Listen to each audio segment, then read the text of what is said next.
नमस्कार. आज मी तुम्हाला परमपूज्य रामकृष्ण सरस्वती क्षीरसागर स्वामी महाराज यांची नित्य गुरुवाणी ह्यातलं मी पुढचं पान तुम्हाला वाचून दाखवत आहे. मी ह्यातलं रोज एक एक पान तुम्हाला वाचून दाखवत असते.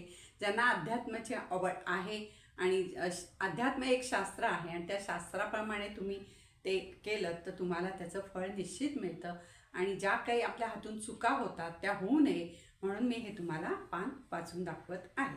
आता श्री रामकृष्ण गुरु माझे आई मजला ठाव द्यावा पायी दिगंबरा दिगंबरा श्रीपाद वल्लभ दिगंबरा श्री गुरुदेव दत्त श्री गुरुदेव दत्त श्री गुरुदेव दत्त इदम न मम.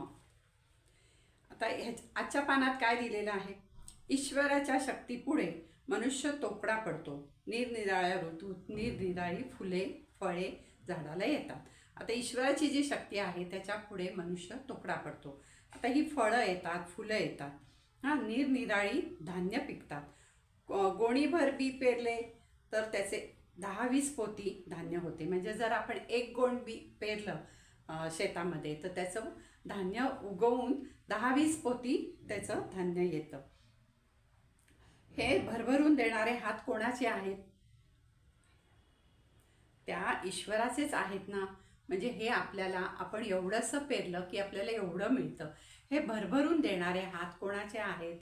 सद्गुरू म्हणतात ते ईश्वराचेच आहेत ना. जो एक घेतो तो कित्येक पटीने देतो. म्हणजे कसं आहे, आपण ईश्वर, ते एक गाणं आहे ना, तुम एक पैसा दोगे तो 10 लाख मिलेगा, ते गाणं आहे. त्याप्रमाणे तुम्ही एक पटीने घेतो ईश्वर आपल्याकडनं आणि तो आपल्याला 10 पटीने देतो. 10 पटीने किंवा कित्येक पटीने देतो. काही ठिकाणी असे पाषाणही आहेत की ते रात्री चमकतात. पाषाणातून लोहचुंबक सापडते. मानवाच्या उपयोगी खनिजे सापडतात. त्याचबरोबर भूगर्भात सोने, हिरे यासारखे रत्नांचे मौल्यवान पदार्थांच्या खाणीसुद्धा सापडतात. तर पाषाणातनं काय काय सापडतात ते सांगितलेलं आहे. हे सर्व सामान्य माणसाला न उकळणारे कोडे आहे. हे कसं सापडतं? हे सगळं सामान्य माणसाच्या आकलन शक्तीच्या बाहेरचं आहे. हे कोडं आहे. पण मनुष्य ह्याबाबत काही सांगू शकत नाही. अंतराळात वावरणारी शक्ती भूमीवर येते आणि भूमीवरतून पुन्हा अंतराळात जाते. या अदृश्य शक्तीचा सामान्य माणसाला अनुभव घेता येत नाही.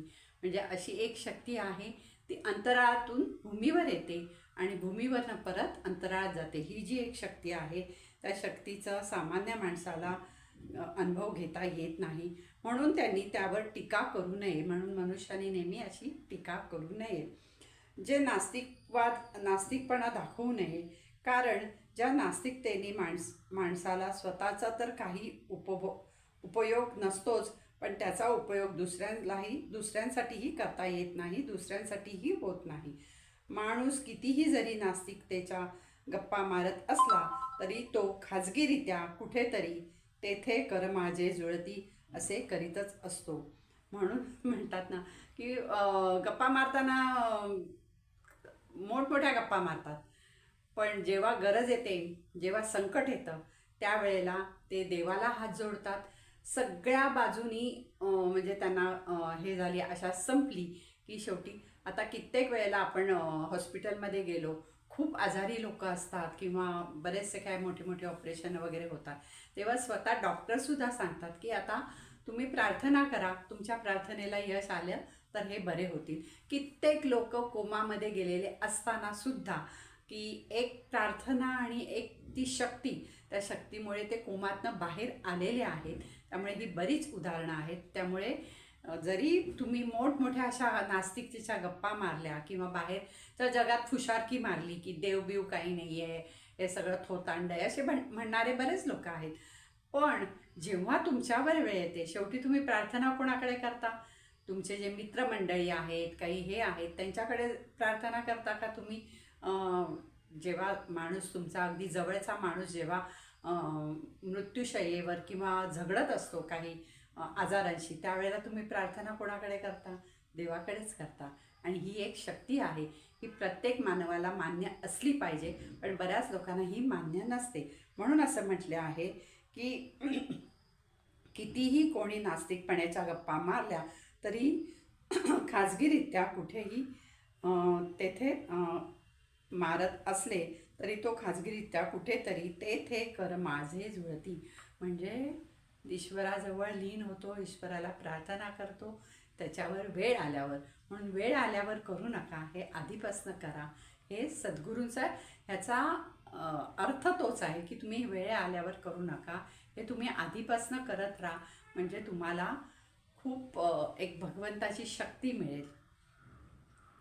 असे करीतच असतो नव्हे, त्याला हे करावेच लागते. म्हणजे कसं, तो करीत असतो म्हणजे गुपचूप करीत नसतो, की त्याच्यावर वेळ आल्यावर त्याला कोणीही, त्याला माहिती आहे की आता मी काहीही करू शकत नाही, त्यावेळेला त्याला देवाचा धावाच करावा लागतो.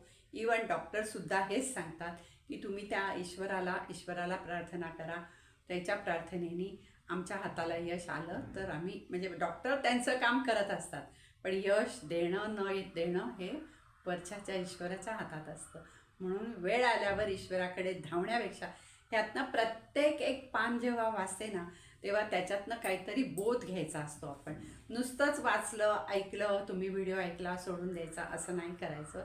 प्रत्येक ह्याचा एक बोध घ्यायचा असतो की ह्याच्यातनं तुम्ही बोध काय घ्याल, ही एक शक्ती आहे आणि त्या शक्तीला तुम्ही मान्य करा. नाही तर तुम्ही असे जे काही सांगितले सद्गुरूंनी त्याच्यातनं आपण स्वतः मनुष्य काही करू शकत नाही.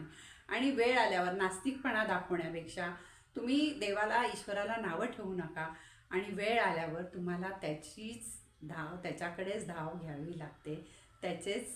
त्याच्यापाशी जाऊन तुम्हाला हात जोडावे लागतात, डोकं टेकवावं लागतं. आणि वेळ आल्यावर हे सगळं करण्यापेक्षा आधीपासनं त्या ईश्वराचा धावा करत राहा, नामस्मरण करत राहा, ईश्वराची आठवण ठेवा, तर तुम्हाला कायम त्याचा आशीर्वाद मिळेल. श्री गुरुदेव दत्त, श्री गुरुदेव दत्त, श्री गुरुदेव दत्त. श्री रामकृष्ण गुरु माझे आई, मजला ठाव द्यावा पायी, दिगंबरा दिगंबरा, श्रीपाद वल्लभ दिगंबरा, श्री गुरुदेव दत्त. सद्गुरूंनी हेही सांगितलं आहे की ज्यांना वेळ नाही अशा लोकांनी आंघोळ केल्यावर एक काही तुमचं स्तोत्र असेल, म्हणजे समजा तुम्ही गणपती अथर्व शिष्य म्हणताय किंवा जे काही म्हणता, किंवा एक उदबत्ती लावून असं 2 मिनटं देवाजवळ शांतपणे उभं राहून देवाला शरण जा. देवाला म्हणजे ती जी तुम्ही भक्ती करताना ती सुद्धा देवापर्यंत पोचते. ज्यांना लिहिता वाचता येतं त्यांनी काही स्तोत्र किंवा काही पठण करा, आणि ज्यांना वाचता येत नाही, लिहिता येत नाही, वेळ नाही, अशा लोकांनी एक उदबत्ती लावून नमस्कार करा, किंवा जेवण घ्यायच्या आधी तुम्ही देवाला जाऊन एक नमस्कार करा. सकाळी उठल्यावर एक नमस्कार करा, रात्री झोपताना एक नमस्कार करा, आणि त्याची प्रार्थना करा की त्यांना म्हणजे हे सांगा की हे सगळं मला जे मिळतंय किंवा हे आहे ते तुझा आशीर्वाद आहे, तुमच्या आशीर्वादानेच हे सगळं मला मिळतंय.